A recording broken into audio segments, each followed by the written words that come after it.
Simama. Umeolewa? Njoo. Umekaa kwenye ni mara yako ya ngapi kuja hapa? Mara ya 3. Umejitahidi sana. Unatokea wapi? Umeishi kwenye ndoa kwa miaka mingapi? Miaka 6. Una watoto wangapi? 6. Huna? Unaona? Nenda ukazae. Amen.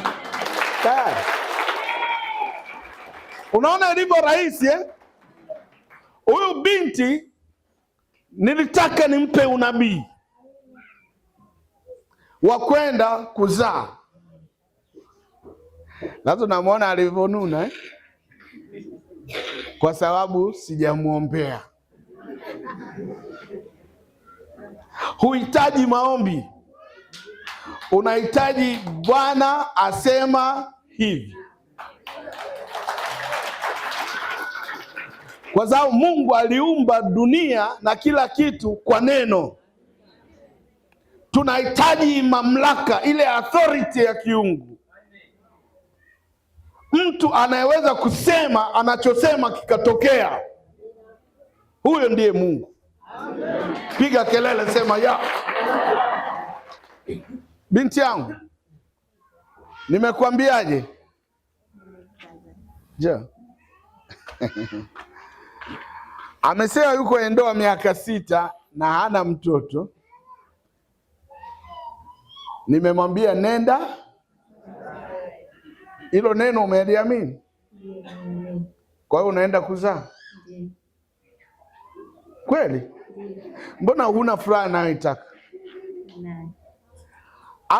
Au ulitaka nikuguse tumbo?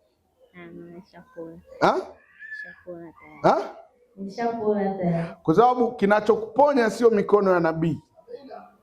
Ni neno Bwana asema hivi. Utaenda utazaa mtoto wa kiume wa kwanza. Na hiyo mimba leo tarehe ngapi? Tarehe 8? Ulitaka upate lini? Tarehe ngapi? Leo nani atakupa hapa? Si lazima uende nyumbani. Nenda ukazae. Asante sana. Piga kelele, sema